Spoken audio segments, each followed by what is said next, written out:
চলুন ওষুধ 1 নম্বর শুরু হচ্ছে। আমি সাদ্দাম হোসেন বলবো ভেলোরে গিয়ে লাভ নেই, চিত্তরঞ্জনে গিয়ে লাভ নেই, পিজি গাড়িতে বসলেই যাওয়াটা খুব ইজি, গিয়ে লাভ নেই। কেন? বলে না, ঔষধ খেলে রোগ সারে। ওখানে যদি ডাক্তার দেখিয়ে ঔষধ খেলে যদি রোগ সারে, এই মজলিসে বসে আলেমদের কথাগুলোকে ট্যাবলেট মনে করে গিললে এখানেও রোগ সারবে। বলুন আলহামদুলিল্লাহ। কথাটা ঠিক না বলুন? ইমাম সাহেব জুম্মার দিন যে বক্তব্যগুলো করেন প্রত্যেকটা হলো কেলাবাম 625, প্রত্যেকটা। কারণ তিনি যখন এই গ্রামের ইমাম, জানি না আপনাদের ইমামকে, তারপরেও আমি বলছি, তিনি যখন এই গ্রামের ইমাম, তিনি নার্সিংহোমের একজন ডাক্তার বা নার্সিংহোমের মালিক।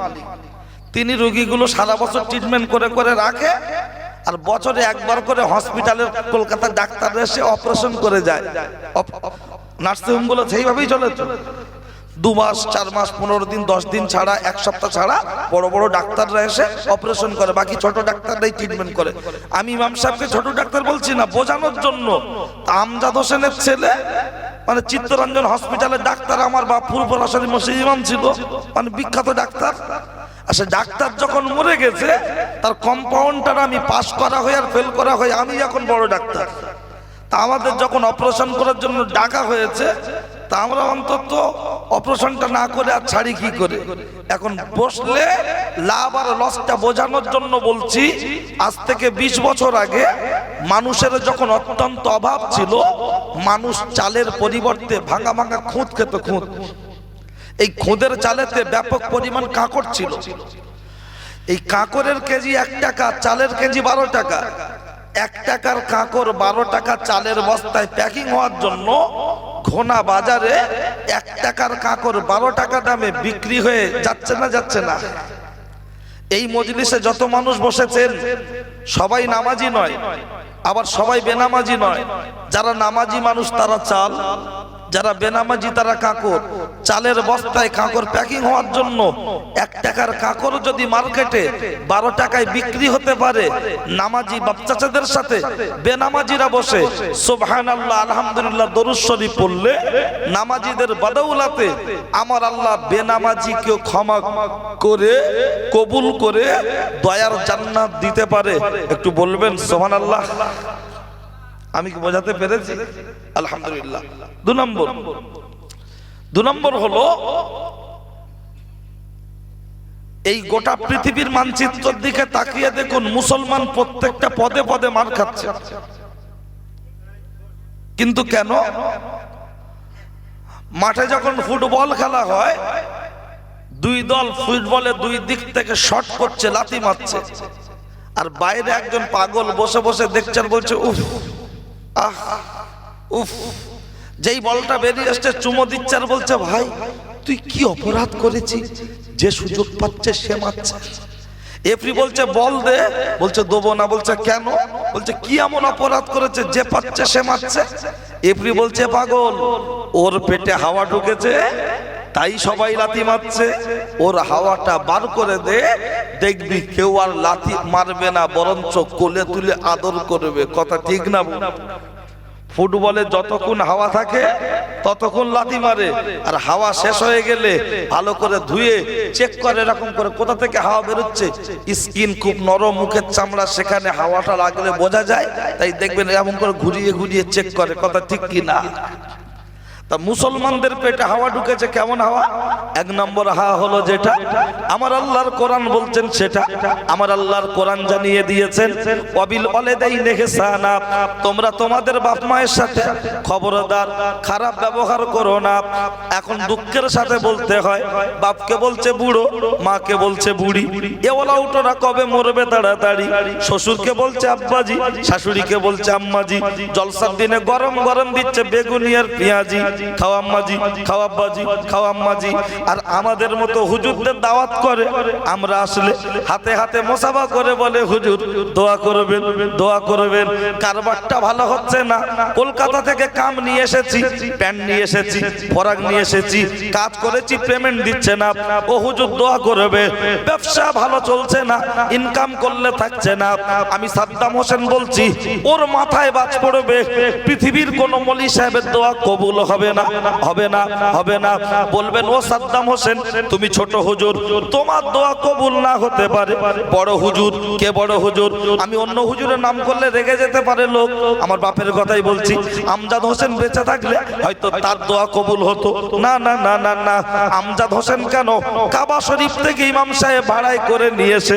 যদি এই ঘোনায় বসিয়ে বসিয়ে আল্লাহর দরবারে কাঁদানো হয়, তারপরে ওর কপালে শান্তি মিলবে না, মিলবে না, মিলবে না। বলবেন প্রমাণ দিতে পারবেন? নিশ্চিত প্রমাণ দিতে পারবো। প্রমাণ যদি না দিতে পারি, আছে একটা ছোট মতো 4 চাকা গাড়ি, ঘোনা গ্রামে দিয়ে চলে যাব বাড়ি, কখনো করব না দেরি। যারা বাপ আর মায়ের সাথে অসৎ আচরণ করে, এরা যেন বসিরহাট আল্লামা হুজুরের মাজার জিয়ারত করতে না যায়। যারা বাপ মার সাথে খারাপ ব্যবহার করে, এরা যেন ফুরফুরা শরীফে জিয়ারত করতে না যায়। এদের জন্য দাদা হুজুর পীর নয়, এদের জন্য আল্লামা হুজুর পীর নয়, এদের জন্য দরগাপুরি হুজুর পীর নয়। এদের পীর হলো একমাত্র ইবলিস শয়তান। দ্বিতীয় নম্বর পীর হলো এদের বাড়ির বউ। চিনতে পারে না কেউ, চিনতে পারে না কেউ। বলবেন সেটা কি করে হয়? আজকে জলসা হচ্ছে, বাড়িতে একটু খবর নিয়ে দেখুন। শ্বশুর নাস্তা করেছে, শাশুড়ি নাস্তা করেছে, শালা নাস্তা করেছে, ভাইরা ভাই নাস্তা করেছে, অথচ নিজের বাপ আর মায়ের বেলা 2 পিস গোশত, 1 পিস রুটি, বাপ আর মায়ের বেলা জোটেনি। এরকম বাড়ি আছে না নাই? আর আমাদের দাওয়াত করে বলে হুজুর খাও খাও। যদি বলি খাবো না, হুজুর কেন? বলছি হুজুরের পেট হয়ে গেছে খাজা বাবার ডেক, হুজুরের পেট হয়ে গেছে ইন্ডিয়ার গেট, খাবো না। তখন বলতে হুজুর চর্বি বাঁধে দেবো সলিড, লাও লাও। যদি বলি খাবো না, তখন বলছে হুজুর কচি মাছ, দেশি মাছের ঝোল, জ্যান্ত মাছ, কচি দেশি মুরগি, হুজুর লেগ পিস, হুজুর লাও। যদি বলি খাবো না, তখন বলছে হুজুর আঙ্গুর আপেল বেদানা, তোমার কি কিছুই চলবে না, একটু লাও লাও। যদি বলি খাবো না, তখন বলছে হুজুর বিশাল আয়োজন, তুমি না খেলে আমাদের হতে পারে মরণ, একটু খাও, একটু খাও, একটু খাও। আমার জিজ্ঞাসা, হুজুরকে খাওয়ানোর আগে, শ্বশুরকে খাওয়ানোর আগে তুমি তোমার বাপকে পাশে বসিয়ে কবে বলেছো আব্বা দাঁতের সমস্যা, এই নরম পিসটা তুমি লাও? ও মা তোমার দাঁত পড়ে গেছে, এই নরম পিসটা তুমি লাও? না না না না না। তার বেলা গতরে বাজ পড়েছে, বরঞ্চ শালার বউ এসেছে, পাতে দেয় না, গালে দে, বলছে ভাবি তোমার গালে দিচ্ছি, লাও লাও। ও প্লেটে দেয় না, ভাত থালাতে দেয় না, গালে দিলে যেন ভালো হয়। আর হুজুর যদি না খায়, যেন গাড়িতে বকচা বেঁধে তুলে দিলে যেন আরো ভালো হয়। আর দোয়া নেওয়ার জন্য আমাদের বলবে হুজুর দোয়া করো। না না না না না। কানার আবার রাত দিন, ব্যাঙের আবার সর্দি কাশি। কানার যেমন রাত দিন থাকতে পারে না, ব্যাঙের যেমন সর্দি কাশি থাকতে পারে না। ওর জন্য কোনো হুজুরের দোয়া কবুল হতে পারে না, পারে না, পারে না। আল্লাহর নবী বলেছেন রিদওয়াল্লাহি রিদওয়াল ওয়ালিদাইন ওয়া সাকাতুল্লাহি ফি সাকাতিল ওয়ালিদাইন। যাদের ব্যবহারে তার পিতামাতা খুশি থাকবে, আমি আব্দুল্লাহর বেটা মুহাম্মদ বলছি, তাদের উপর আমার আল্লাহ খুশি থাকবে। এখন কেউ বলতে পারে সাদ্দাম ভাই আমার বাপ বিড়ি খায়, আমার মা নামাজ পড়ে না। শুনে রেখে দাও, তোমার বাপ যদি বিড়িখোর হয়, আমার মা যদি বেশ্যাবৃত্তি করে, পাড়ার লোক বলবে পতিতা, পাড়ার লোক বলবে মাতাল, পাড়ার লোক বলবে পতিতা। ও শহীদুল, শফিকুল, মনিরুল, তুমি বলবে আমার আব্বা জান, আমার আম্মা জান। যদি বুকের সাথে জড়িয়ে ধরতে পারো, তাহলে তুমি হবে ধন্য, ধন্য, ধন্য, ধন্য। শুনে রেখে দাও, বাপকে হাত তুলে দোয়া করতে হয় না, মাকে হাত তুলে দোয়া করতে হয় না, বাপকে হাত তুলে বদদোয়া করতে হয় না, মাকে হাত তুলে বদদোয়া করতে হয় না। বাপ মা শুধু বলবে উফ আহ, এটা হবে আপনার আমার জন্য বদদোয়া, আর বাপ আর মা দিলে দিলে দিলে দিলে খুশি থাকবে, ওটা হবে আপনার আমার জন্য দোয়া। দোয়া দোয়া দোয়া কেমন হয় আমার চেহারার দিকে একটু তাকিয়ে দেখুন, বুঝতে পারবেন। বলছে নিজের দাম বাড়াচ্ছেন, না না না না, আমার বাপ আমজাদ হোসেন আপনারা কম বেশি জানেন, শুধু একটাই দোয়ার কথা বলার জন্য বলছি। আমজাদ হোসেন যখন ইন্তেকাল করেছে আমার বয়স ছিল 13 বছর। 13 বছর আব্বাজান ইন্তেকাল করেছেন 2004-এ বুধবার ভোরে মাঘ মাসের জাড়ে নগর উখড়ার মোড়ে ভোর 4:30-এর পরে পড়াশোনা ছেড়ে দিয়েছিলাম। ফুরফুরা শরীফের বড় হুজুর পীর কেবলা রহমাতুল্লাহ আলাইহির মেজো সাহেবজাদা পীর আল্লামা আবু ইব্রাহিম সিদ্দিকী হুজুর, চেনেন কি চেনেন না? হুজুর কেবলা বাড়িতে গিয়ে বললেন, সাদ্দাম আমজাদ মারা যেতে পারে, আমি তো মরিনি, কেন পড়বি না, চল। হুজুর ফুরফুরা শরীফে নিয়ে গেলেন। 7 বছর হুজুর কেবলার বাড়িতে থাকলাম, খেলাম, পড়লাম, যে আবার আলেম পরীক্ষা দেবো। হুজুর সামনে বসিয়ে বললেন, সাদ্দাম তোমার বাপ নাই, তোমার মা হলো মা, ওটাই হলো বাপ, একটু তোমার মাকে খেয়াল রাখবে। এই কথাটার কতটা গুরুত্ব তখন বুঝতে পারিনি, এখন বুঝি। হাঁস মুরগির নির্দিষ্ট কোনো বাপ আছে, কিন্তু মাথার উপরে সুগুন আসলে মুরগি বা একটা মুখে গুনগুন করে আওয়াজ করলে সব বাচ্চাগুলো তার ডানার মধ্যে চলে আসে না বাবা? ওই মুরগির কাছ থেকে সুগুন একটা বাচ্চা ছিনিয়ে নেওয়া কি সহজ?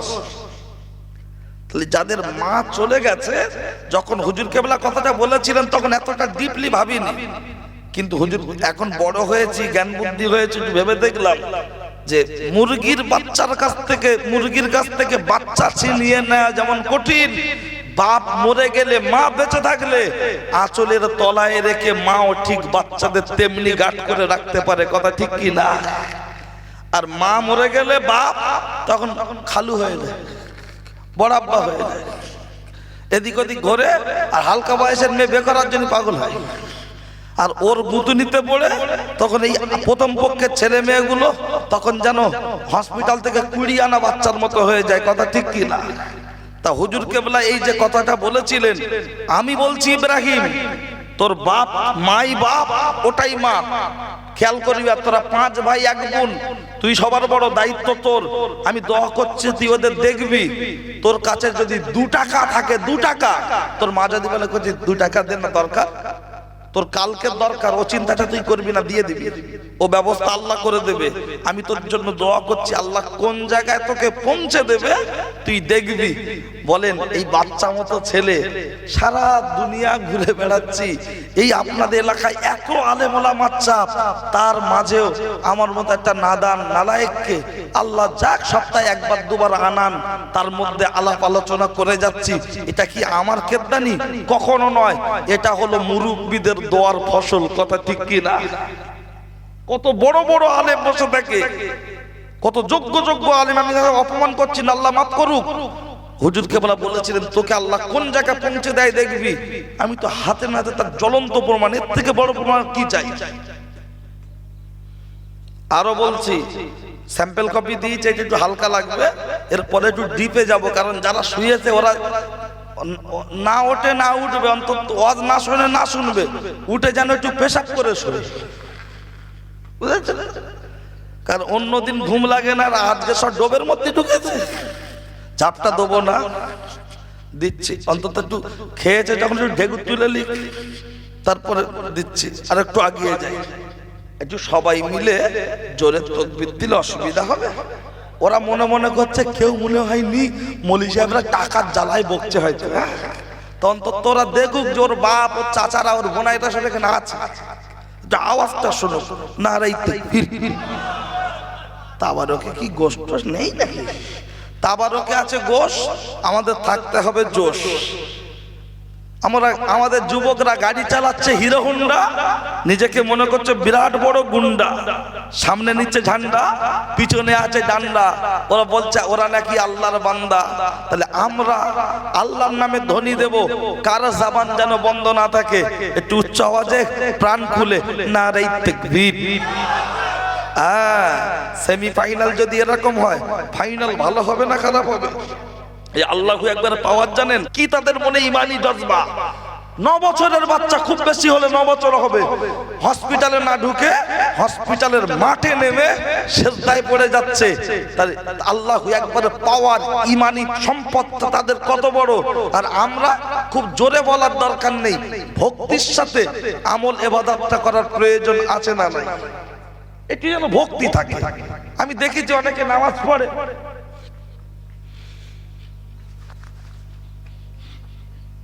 সে রুকু যাচ্ছে যেন মনে হয় জুতনি, আর সাইকেল চালাচ্ছে, বাজারে গিয়ে বলছে এ বাবু ঘাটটা একটু টাইট দে, কেন তো গজে আছে, সাইকেলের ঘাড় গজে আছে, চালাতে অসুবিধা হচ্ছে, আর নামাজে দাঁড়িয়ে শয়তান গজে দিচ্ছে, কোনো অসুবিধা নেই। সালাম ফেরাচ্ছে, আসসালামু আলাইকুম রাহমাতুল্লাহ, সালাম আলাইকুম রাহমাতুল্লাহ, বলছে আস্তাগফিরুল্লাহ আস্তাগফিরুল্লাহ। কেন নামাজ পড়ি আস্তাগফিরুল্লাহ বলছে? বলছে না, ইমাম সাহেব দোয়া দরুদ পড়েছে আর আমার মনটা শুধু বাজারে ঘুরেছে, ওই জন্য আস্তাগফিরুল্লাহ আস্তাগফিরুল্লাহ। অন্তত ভাববেন। চলুন, কি বলছিলাম ভুলে যাইনি, আমার মনে আছে, আপনারা মনে রাখুন। বিশাল গরমে লাইট, ও ছেলেরা, ও নওজোয়ান যুবকেরা, ও আমার মুরব্বিয়ান বাপ, অন্যায় হলে আমার করে দেবেন মাপ। বাড়ি তারকেশ্বর বাগ বাড়ি, কথাগুলো বলবো একটু বাড়াবাড়ি, রাগ করবেন না তাড়াতাড়ি। আমার নাম সাদ্দাম, আমার নেই কোনো দাম, কথাগুলো হবে টাইগার বাম। আমি যে কথা আপনাকে বলছিলাম, আমি আপনাকে বলতে চেয়েছি, ওদের মাথায় বাজ পড়বে, প্রমাণ তো আমাকে দিতে হবে, তা না হলে বলবে শুধু বলেই চলে গেছে। না না না, রাসূলুল্লাহ দাঁড়িয়ে রয়েছেন, রাসূলুল্লাহ দাঁড়িয়ে রয়েছেন। একজন মহিলা এসে বলছে, ইয়া রাসূলুল্লাহ, ইয়া হাবিবাল্লাহ, আমার স্বামী জবানটা বন্ধ হয়ে লক হয়ে আছে, জবানটা যেন খুলছে না। আল্লাহর নবী বললেন, ও মহিলা, মহিলা, তোমার শ্বশুর শাশুড়ি কেউ কি জীবিত আছে? বললেন, ইয়া রাসূলুল্লাহ, আমার শ্বশুর হায়াতে জিন্দেগি বেঁচে নাই, শাশুড়ি বেঁচে আছে। আল্লাহর নবী বললেন, তোমার শাশুড়ি আম্মাকে আমার কাছে ডেকে আনো।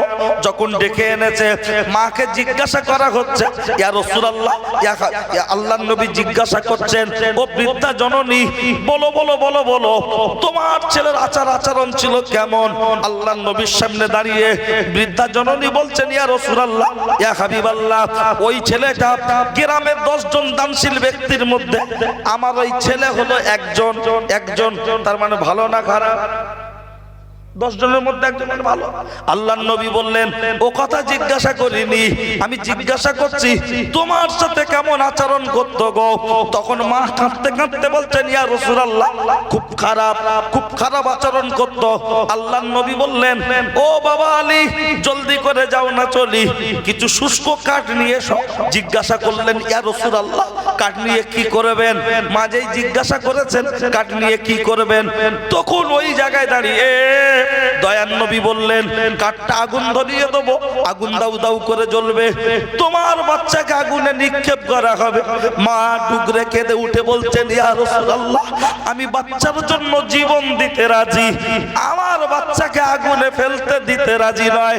একবার জোরে বলুন সুবহানাল্লাহ।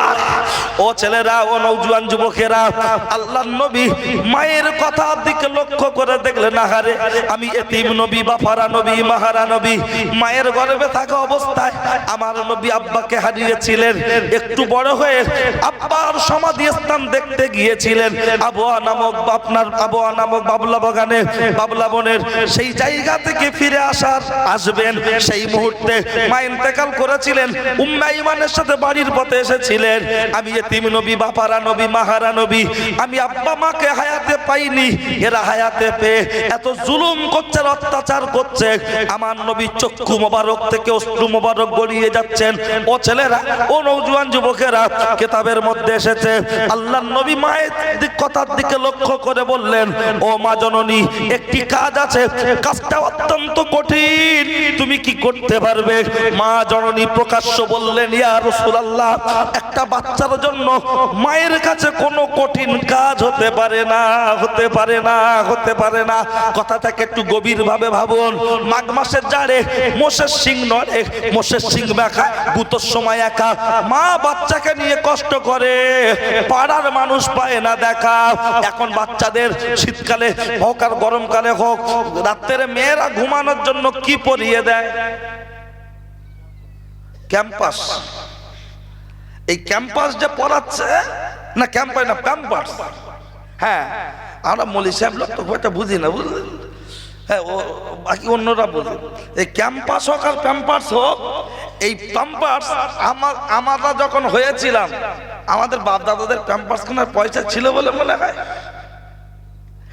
এখন ঘর ছাদ দেওয়া, চারিদিকে দেয়াল প্লাস্টার,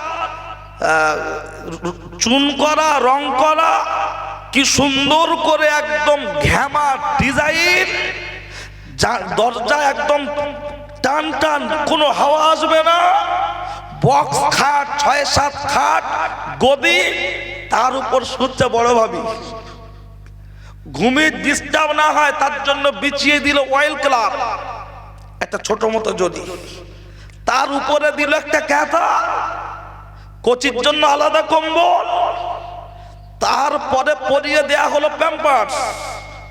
মানে এটা রিজার্ভ ব্যাংক, যা সারা রাত হবে ওতে থাকবে। এবারে রাত্রে যখন ওটা কচি কাঁদবে, ট্যা বিড়ি খাবে না, কাঁদছে ট্যা, বলছে এই দেখো একটু পাল্টে দাও না, এই দেখো ওর গতরে বাস পড়েছে। স্বামীরই বলছে এখন এটা এখন। আর আমরা যখন হয়েছি তক্তা বসা সব বাড়িতে ছিল না, মাটির বাড়ি, দরমার বেড়া, মেজে, বাড়িতে ব্ল্যাঙ্কেট ৩টে ৪টে ৫টে একটা ছিল না, অভাবের সংসার। একটা শাড়ি কিনেছে কেটে আজকের হাফ কালকের হাফ, এমনও বাড়ি আছে, কথা ঠিক কিনা? তাহলে সেই সময় আমাদের মায়েরা আমাদের মানুষ করেছে, চটের চিনির বস্তা হতো, চটের বস্তা বিছিয়ে দিয়ে তার উপর বিছন দিয়ে বালিশ দিয়ে আমাদের শুইয়েছে। ডান দিকে পেচ্ছাপ করেছি জলকরের মতো ভিজে, তুলে বাম দিকে শোয়ালো, বাম দিকে পেচ্ছাপ করেছি, মা দেখলো দুদিকেই ভিজে, এক্সট্রা ক্যাতাও নেই, ব্ল্যাঙ্কেট নেই। মা পেচ্ছাপের উপরে শুইয়ে আমাদেরকে বুকের উপরে নিয়ে ঘুমায়, কথা ঠিক কিনা? সেই ছেলে তিল তিল করে বড় হলো, আস্তে আস্তে বললো এ দিলাসি কানা, আমার আর বাপ মা ভালো লাগে না। বয়স হলো 16, 18, 20, এবার রজনী তুলসী সিগনেচার বিমল ছিটচার গালে দিচ্চার বলছে हम सब पलटी का बच्चा है, हमारा फादर मदर नहीं है। ওই পাড়ার সাবিনার মা বড় ভাবি ঝুমা, আর এই পাড়ার হলো আপনার বাবলু, ও চালাচ্ছে হোয়াটসঅ্যাপে, চালাচ্ছে ফেসবুক, ভিডিও কলে দেখাচ্ছে দুজনের মুখ, তাতেই বলছে কাবি খুশি কাবি গাম, কোথায় গেলে পাবো ঋত্বিক রৌশন। দুজনের মধ্যে সম্পর্ক গড়ে উঠলো। দু ছেলের মাকে নিয়ে বলতে চলে যাব, বলছে তোমার আব্বা মা, বলছে বুড়ো বুড়ি চিনি না, তুমি আমি তুমি, চলছে তো তাই। আর সেই ছেলে আমার কাছে যদি হাতে হাত দিয়ে দোয়া করবে, ওর মাথায় বাজ পড়বে না, পড়বে না? প্রমাণ দিচ্ছি, গল্প নয়।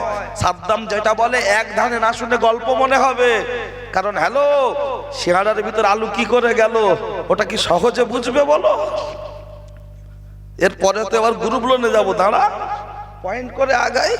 কি সুন্দর ঘোমটাতে বসে থাকে মহিলারা, মনে হয় যেন ফতেমা তো জহরা। আর মঙ্গলবার করে যখন কিস্তির দাদা আসে তখন কেরাম হয়। ঠিক আছে চল চল। ও ছেলেরা, ও নওজোয়ান যুবকেরা, দয়ান নবীর সামনে মা জননী বললেন ইয়া রাসূলুল্লাহ, বাচ্চার জন্য কোনো কঠিন কাজ হতে পারে না, কঠিন কাজ হতে পারে না, সবটাই মায়েদের কাছে সহজ সহজ। আল্লাহর নবী বললেন সেই কাজটি হলো তোমার বাচ্চাকে অন্তরের অন্তর থেকে তোমাকে ক্ষমা করতে হবে। তুমি কি পারবে? মা জননী ডুগরে কেঁদে উঠে বলছেন ইয়া রাসূলুল্লাহ, আমি আমার বাচ্চাকে ক্ষমা করে দিলাম, ক্ষমা করে দিলাম, ক্ষমা করে দিলাম। মা আল্লাহর নবী বললেন আমিন। মা জননী বাড়ি চলে যাচ্ছেন, বাড়িতে যখন চলে গেলেন আল্লাহর নবী বললেন ও বাবা আলী জলদি করে যাও না চলি। মা হেঁটে হেঁটে বাড়িতে যাচ্ছে। মা হেঁটে হেঁটে বাড়ি যাওয়াটা আগে হয় কি, মায়ের ক্ষমা করাটা আগে বাড়িতে পৌঁছায়। একটু দেখতে চাই, একটু দেখো। যখন হযরত আলী কারামুল্লাহ ওয়াজহু রাস্তায় ওভারটেক করলেন, বাড়িতে পৌঁছে গেলেন, গিয়ে দেখতে পাওয়া গেল যে ছেলেটা, যে মহিলাটা রাস্তায় হাঁটছিলেন তার আগে বাড়িতে পৌঁছে গিয়ে যে ছেলেটার জবান বন্ধ হয়েছিল ওই ছেলেটা মুখে মুখে পড়ছে লা ইলাহা ইল্লাল্লাহ মুহাম্মাদুর রাসূলুল্লাহ সাল্লাল্লাহু আলাইহি ওয়াসাল্লাম। কি সুন্দর নসিব হলো, কি সুন্দর নসিব হলো। ছেলেটা কলমা পড়ছে, মা বাড়িতে ঢুকে গেল, মায়ের সাথে কথাবার্তা হলো। মা যত কাঁদে বাচ্চা তত কাঁদে, বাচ্চা ভুল স্বীকার করে, মা ক্ষমা করে দেয়, বুকে জড়িয়ে ধরেছে। জড়িয়ে ধরার পরে অনেকক্ষণ কান্নাকাটি হওয়ার পরে ছেড়ে দিল। বাচ্চাটা আস্তে আস্তে কলমা পড়তে পড়তে ইন্তেকাল করে গেল। ইন্না লিল্লাহি ওয়া ইন্না ইলাইহি রাজিউন। যে মানুষটার জীবনের শেষ বাক্য কলেমা শরীফ, তার নসিব ভালো না খারাপ? ওই ছেলেটা কিতাবের মধ্যে এসেছে যদি ওর মা ক্ষমা না করত ওর মুখে কলেমা নসিব হতো না। বলুন বলুন বলুন, এখানে কোনো হুজুরের কথা কি বলা হয়েছে? কোনো পীরের কথা বলা হয়েছে? এমন ছেলে আছে বাপ আর মায়ের গালে দাঁড়িয়ে দাঁড়িয়ে পেচ্ছাপ করে, আর হাড়োয়ার মাজারে বৃহস্পতিবার রাতে তার বউ গিয়ে থাকে। এমনও ছেলে আছে বাপ মারকে ভাত দেয় না, অথচ হাড়োয়ার মাজারে জুম্মার নামাজ পড়তে যায়। দাদু দাদির কবরের পাশে জুয়া পেটায়, তাস পেটায়, ক্যারাম বোর্ড পেটায়, লুডু পেটায়, পিট্টু পেটায়, আর বিভিন্ন মাজার জিয়ারাত করে বেড়ায়। ওরে কানের আবার রাত দিন, ব্যাঙের আবার সর্দি কাশি। কানার যেমন রাত দিন থাকতে পারে না, ব্যাঙের যেমন সর্দি কাশি থাকতে পারে না, ওর কপালও শান্তি মিলতে পারে না। একটা প্রমাণ হয়েছে আরো একটা। দয়ার নবী রাস্তা দিয়ে হেঁটে হেঁটে যাচ্ছেন, দয়ার নবী রাস্তা দিয়ে হেঁটে হেঁটে যাচ্ছেন। নবীর মনে বড় ইচ্ছে এই কবরবাসীর জন্য একটু দোয়া চাইবে। ফারিস্তা জিবরিল এসে বললেন, ইয়া রাসূলুল্লাহ, ইয়া হাবিবাল্লাহ, আপনি যেন এই কবরবাসীর জন্য দোয়া চাইবেন না। জিজ্ঞাসা করা হলো, জিজ্ঞাসা করা হলো, ও ফারিস্তা কিসের জন্য নিষেধ করছো? ফারিস্তা বললেন, ইয়া রাসূলুল্লাহ, আমি জানি না, আবার আমি তো হুকুমের দাস, আমাকে অর্ডার করা হয়েছে, আমি আপনার কাছে পৌঁছে দিয়েছি। এখন বলুন বলুন বলুন, আল্লাহর নবী ইচ্ছা করছেন দোয়া করবে আনসারী ব্যক্তির কবরের জন্য। আমার আল্লাহ যদি নিষেধ করে দেন, আর আমাদের মতো মাওলানা, মৌলী সাহেব, পীর সাহেব, হাজী সাহেব, গাজী সাহেব, যত বড় হুজুর হোক না কেন, তার বেলা সিল পড়বে কি পড়বে না? মাথায় বাজ পড়ছে কিনা দেখবেন। চলুন এর দুনিয়াবি দুটো উদাহরণ দিই, তারপরে আবার যাবো বুখারীর রিওয়ায়েতে। এক নম্বর হলো, আগে আই বুড়ো মেয়েরা পালাতো, এখন বাড়ির বউরা পালাচ্ছে না, পালায় না। তাহলে কারোর বউ যদি স্বামী রেখে অপর পুরুষের হাত ধরে চলে যায়, ও দোকানদারে গিয়ে বলছে আমার বউ চলে গেছে, তা ওটা ওর মাথায় বাজ পড়লো না? পড়লো না? এই জায়গায় এই যে মুরব্বীরা বসে আছে, জিজ্ঞাসা করুন। আমি আগেই বলেছি 30-40 বছর আগে আমার দাদুরা দাদিরা দাদু দাদিদেরকে ভালো পোশাক দিতে পারতেন না। ওই মুরব্বীরা বসে আছে, ওনারা ওনাদের স্ত্রীর দামি শাড়ি, দামি পোশাক দিতে পারতেন না। তখন কোনো পরপুরুষের হাত ধরে পালালো না। আর এখন দুতলা বাড়ির বউ টোটোওয়ালার সাথে পালাচ্ছে, হচ্ছে কি হচ্ছে না? পাঁচলা আপনার মাছলা, ঘোষলা, ঘোষ ঘোষ, পাড়ায় পাড়ায় গায়ে দই, বিশাল ব্যাপার। কিন্তু কেন রে? বোঝেন না, বোঝেন না। শুনে রেখে দেন, জেনে রেখে দেন। এই রাত 2টোর সময় এই মুরব্বী বাড়ি যাবে, গিয়ে বলবে এই সাদ্দামের মা, অর্থাৎ আমার বাপ মাকে ডাকে, এই সাদ্দামের মা, দরজা খোলো। উঠছি, বয়স হয়ে গেছে, দরজা খুলতে উঠতে দরজা খুলতে একটা সময় গেল। তুমি এত রাত্রে কোথায় ছিলে? আর বলো না, সেই জলসা হচ্ছে, নাচ জামাই ধরেছে যে একটু জলসা শুনে যাও দাদু, তারপরে খেয়ে ছোট লোকের মতো চলে আসবো। 2টো খেয়ে একটু জলসা শুনতে শুনতে দেরি হয়ে গেছে। এখন মুরব্বী সাহেবের কথা শুনে স্ত্রী বলছে, তুমি তো জানা আমার কাছে ফোন নেই, আমি ফোন টোন বুঝি না, তা তুমি সকাল সকাল আসবে না? আমি এখনো না খেয়ে বসে আছি, তাড়াতাড়ি কম্বলে পা ঢোকাও, ঠান্ডার সময় ফজরে উঠতে হবে। আহ কি মহাব্বত। এখন 27 বছরের লালটু বাড়ি যাচ্ছে, বউ ঘুমাচ্ছে, ফোন করছে, মোবাইল সাইলেন্ট। তাই দরজার সামনে গিয়ে বলছে, এই বিউটির মা, বিউটির মা, এই বিউটির মা। উঠে বলছে কি হয়েছে তুমি রাত 2টার সময় ঘেউ ঘেউ করছো? আচ্ছা বলুন, একজন 85 বছরের বুড়ি দাদি 90 বছরের দাদুকে বলছে মোহাব্বতের সাথে কম্বলে পা দাও, ঠান্ডা ফজরে উঠতে হবে, তাড়াতাড়ি শো। আর বিউটি দরজা খুলেই বলছে ঘেউ ঘেউ করছো কেন? এটা কি একটা পুরুষের জন্য মাথায় বাজ পড়া নয়? 3 নম্বর, এখনো পর্যন্ত মুরব্বী বাপ চাচারা যারা বসে আছেন, শরীর যদি মায়েদের ওনাদের স্ত্রীদের সুস্থ থাকে, কারেন্ট যদি না থাকে, প্রয়োজনে কল টেনে দেয় গোসল করার জন্য, লুঙ্গি রেডি করে রাখে, সাবান এই নাও তুমি আজ কদিন সাবান মাখো না, একটু সাবান মাখো, তুই কদিন শ্যাম্পু তেল মাখছো, একটু শ্যাম্পু দিচ্ছ, একটু তেল দাও, ইত্যাদি ইত্যাদি। আর আমরা যদি বলি ভাত দাও, বলছে গ্যাসের উপরে আছে 2টো বেড়ে লাও। যদি বলা হয় চা দাও, বলছে গ্যাসে আছে একটু ফুটকে লাও। যদি বলা হয় জামা দাও, বলছে শোকেশে আছে একটু দেখে লাও। যদি বলা হয় কোদাল দাও, বলছে রান্নাঘরে আছে একটু খুঁজে লাও। কি করছিরা? ও এখন মোবাইলে দেখছে, বোঝে না, সে বোঝে না। টাপুর টুপুর অশান্তি হচ্ছে দিন দুপুর, মোবাইলে দেখছে কিরণমালা, দেশে এসেছে নতুন বালা, শুরু হয়েছে মরণের পালা। বাড়ির বউরা বলতে চাই আমার কিরণমালা, না দিলে তোর ঘরে ঝুলবে তালা। ভাঙছে শুধু বাসন তালা। রাসূলুল্লাহ বললেন মান তাশাব্বাহা বিকওমিন ফাহুয়া মিনহুম, তোমরা ইহুদি খ্রিস্টানদের বিরুদ্ধে উচ্চারণ করো। আর বাবলু তার বউকে কিনে দিচ্ছে জামাটার নাম পাখি। হাড়োয়ায় দাঁড়ালে কত ছেলেদের দিচ্ছে ফাঁকি। নিচের দিকটা চওড়া, উপরের দিকটা সরু, জামাটা গায়ে দিলে মহিলাটাকে মনে হয় গাই গরু। যেখানে রাসূলুল্লাহ বলেছেন ইহুদি খ্রিস্টানদের বিরুদ্ধে উচ্চারণ করো, ও 2টো বাচ্চার মা, ও এখনো ছুরি সেজে নেট জাল মার্কা জামা গায়ে দিচ্ছে। পুরো হাড়োয়া গোপালপুর আপনার খোলা পাতা চষে দিল, পর্দার দরকার হয়নি। আর মরে গেছে রাতে, কাল সকালবেলা গোসল দিয়ে 5 টাকা ফোনের কাপড়, তার উপরে বেড কভার চাপিয়ে দিচ্ছে হারাম, পান্তায় আবার ঘি। জ্যান্ত থাকা অবস্থায় পর্দা করতে গেলে কষ্ট হলো, ও নাকি দম বন্ধ হয়ে যাচ্ছে, আর মরণের পর 5টা দিচ্ছে। চলুন ভাই ও বাবাজি, এই কথাগুলো বললে আবার অনেক মানুষ বলে যুগ জামানা খারাপ হয়ে গেছে, লোক বলে না, বলে। কিন্তু পরিষ্কার হাদিস শরীফে দয়ার নবী বলেছেন, যুগ জামানাকে তোমরা দোষারূপ গালি দিও না।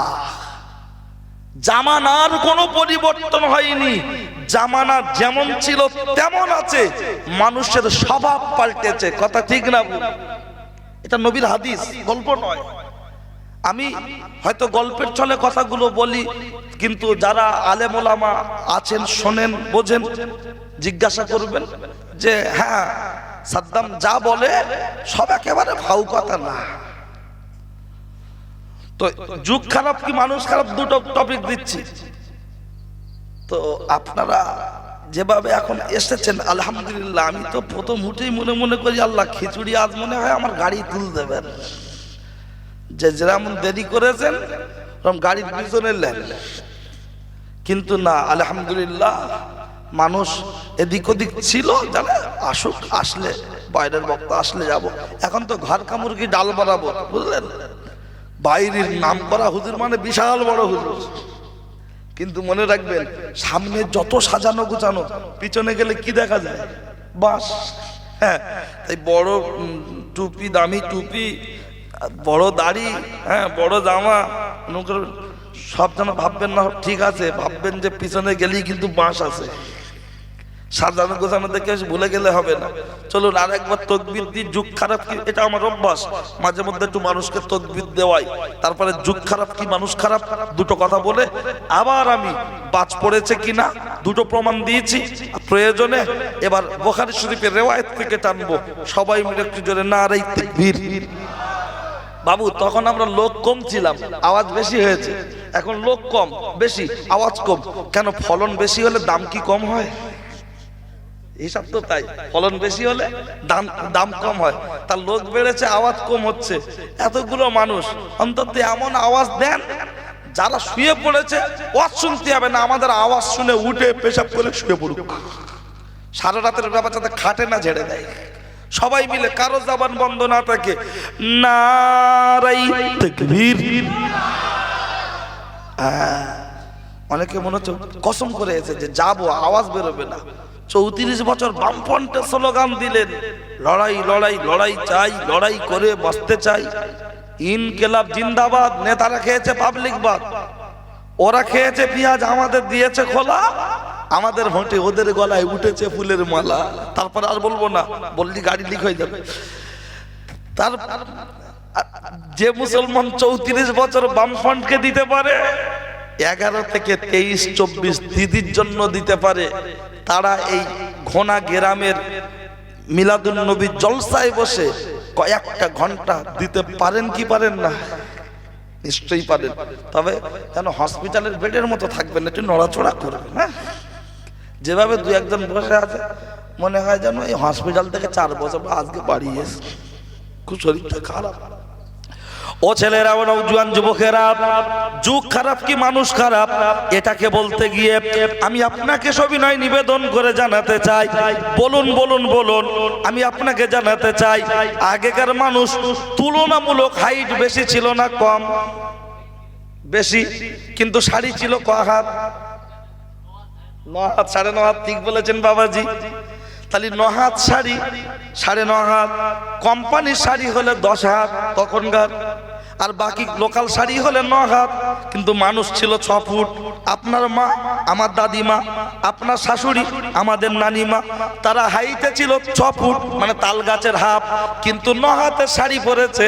তাদের শরীরের অঙ্গ প্রত্যঙ্গ পাড়ার কোনো মানুষ দেখেছে, রেকর্ড জানা আছে। এখনকার ছেলেটা বলবো, হুজুর তুমি তো ভুল বকছো, আগেকার কথা আমরা বলবো কি করে?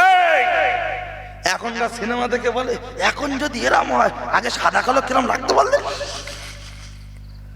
তাই এখন যদি এইচডি ছবি দেখে সাদা কালো অনুভব করতে পারো, এখনো দুটো একটা বুড়ি বেঁচে আছে, এগুলো করছে দেখবে, এখনো ঘোমটা এতটা আছে না নাই?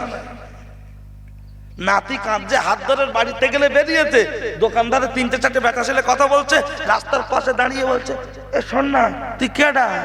খোকন? বলে হ্যাঁ এ দাদি আমি খোকন। বলছে 2 টাকা চিনি এনে দেন, আমার মনা খাবে। কাঁদছে, তুই যা। বলছে না, লোক রয়েছে। এদের দেখে বোঝো না আগে কেমন ছিল। তাহলে তখন 9 হাত 9.5 হাত শাড়ি, মানুষের হাইট 10 ফুট, কেই 6 ফুট, কেউ দেখতে পেল না। শরীরের অঙ্গ প্রত্যঙ্গ দূরে যাক। আর বর্তমান সময় আমাদের সাবিনার মার হাইট কত? 4.5 ফুট বললে আর বাড়ি উঠতে দেবে না। 5 ফুট কম বেশি, 5 ফুটে 1, 2, 3 আছে। এর উপরের সংখ্যাটা কম, 5-এর নিচের সংখ্যাটাও কম। গড়ে এবারে 5, 1 ভালো করে দেখ, 5, 2, 5, 3 তাদেরকে দেখছি আমরা প্রতিদিন। কিন্তু বর্তমান শাড়ির সাইজ কত? 12 হাত শাড়ি, কিছু কিছুতে ব্লাউজের পিস ফ্রি আছে না নাই? 12 হাত শাড়ি, ব্লাউজের পিস ফ্রি। আর আমার বড় ভাবি পড়ছে, গায়ে ऐसा কায়দা করে জড়াচ্ছে, আলিফ খালি বার নিচে 1 নক্তা, লাম খালি মিম খালি নুনের মাথায় 1 নক্তা, ওর পেট ফাঁকা, পিঠ ফাঁকা, কপালেতে 1 নক্তা। বলুন তখন 9 হাতের শাড়ি, 6 ফুট হাইট, কেউ শরীর দেখতে পেল না।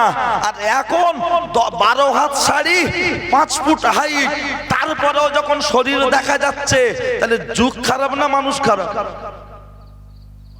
মানুষ খারাপ, ঠিক বলেছেন।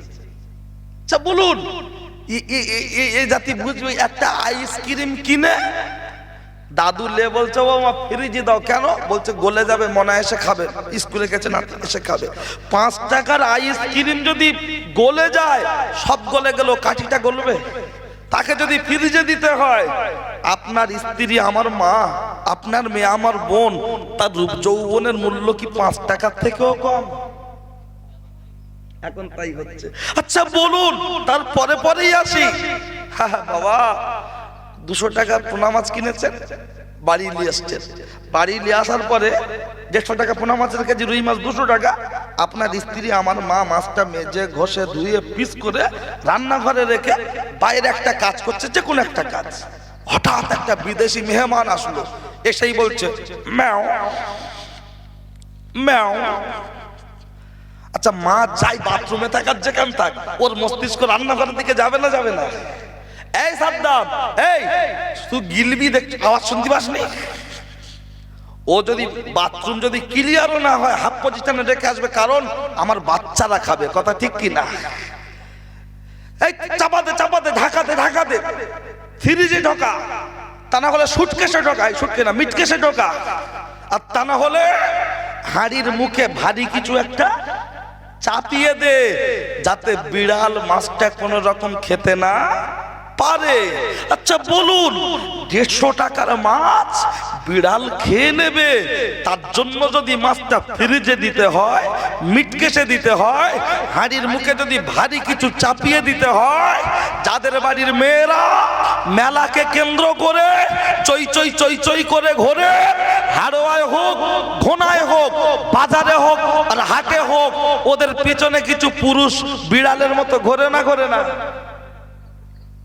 ম্যাও ম্যাও, তোমার ফোন নাম্বারটা দাও। ম্যাও, ভাবি ফোন নাম্বারটা দাও। ম্যাও, মেয়ের মা বলছে আও খাও, গল্প করে যাও। তুমি তো হাড়োয়ার ছেলে, ভয় কাকে পাও? ম্যাও, আও খাও, গল্প করে যাও। সামান্য 150 টাকার মাছ, 200 টাকার মাছ, বিড়ালের ভয়ে যদি মাছটাকে ফ্রিজে ঢোকাতে হয়, মিটকেসে ঢোকাতে হয়, আপনার মেয়ে আমার বোন, আপনার স্ত্রী আমার মা, তার রূপ যৌবনকে সংরক্ষণ রাখার জন্য পিতামাতা তথা গার্জেনকে মাছের থেকেও গুরুত্বপূর্ণ ভূমিকা পালন করার দরকার আছে না? তাও মেয়ে হলে একটু বেড়া টেড়া দেয় বাগানের মতো, ছেলে হলে বলে তো ষাঁড়। কোথায় আছি? জমা হারোয়া, ঠিক আছে সকাল সকাল বাড়ি আসবি রাত 1টায়। জানে আমার গরু লোকের জমি, যা করে গরু চলছে তাই। জানে ছেলে মানে সোনার আংটি, দুবার ধরা পড়লেও বিয়ে হবে, আর মেয়ে হবে না। গরু পুষলে এরকম মুখে একটা লাগিয়ে দেয়, মুখে কি বলে ওটা, খুশি খুশি, কোন কোন জায়গায় বলে ওই গেজে, এক এক জায়গার ভাষা এক এক রকম, এক কথা মুখটা গাঢ়। এই ভাই একটু আস্তে কথা বলবেন যারা কথা বলছেন, কারণ আমি আমার এই ওয়াজ বাড়ি থেকে ঠিক করে আসে না, আজকে এই কথা বলবো। এই উল্টি বলতে বলতে আল্লাহ যেদিকে নিয়ে যায় টুকটুক করে গড়ায়। সাইড থেকে কথা বললে আমার মস্তিষ্কটা অন্যদিকে গেলে আমি বোঝাতে পারবো না। এই জন্য একটু সন্তানের নজরে চুপ থাকবে। হ্যাঁ, এই গেজে বা ঠুসি গরুর মুখে লাগিয়ে দেয়, ছাগলের লাগিয়ে দেয়। কেন? অবলা প্রাণী কথা শোনে না।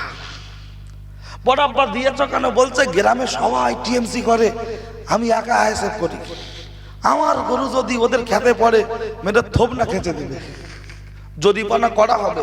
ওই জন্য আমি গরুর মুখে ফিঙ্গারপ্রিন্ট লক করে দিচ্ছি।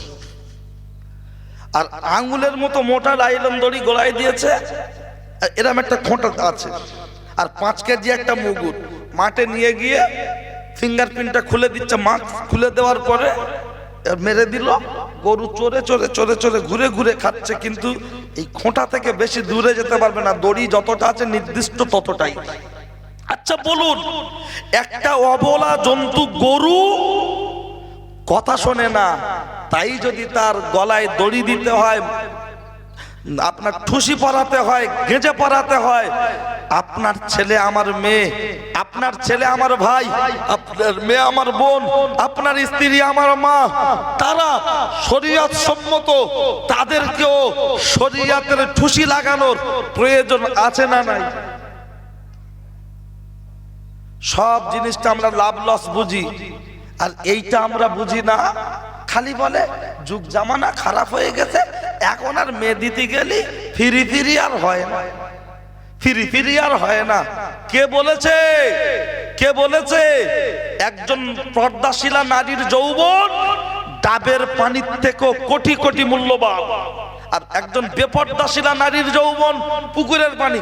টোটো ধোবে 2 বালতি লাও, মোটরসাইকেল ধোবে 1 বালতি লাও। আর পর্দাশীলা নারীর যৌবন ডাবের পানি ইচ্ছা করলেই ভোগ করা যায় না, ডাবের মালিক হতে হয়, অর্থাৎ তার স্বামী হতে হবে, ঠিক কি না?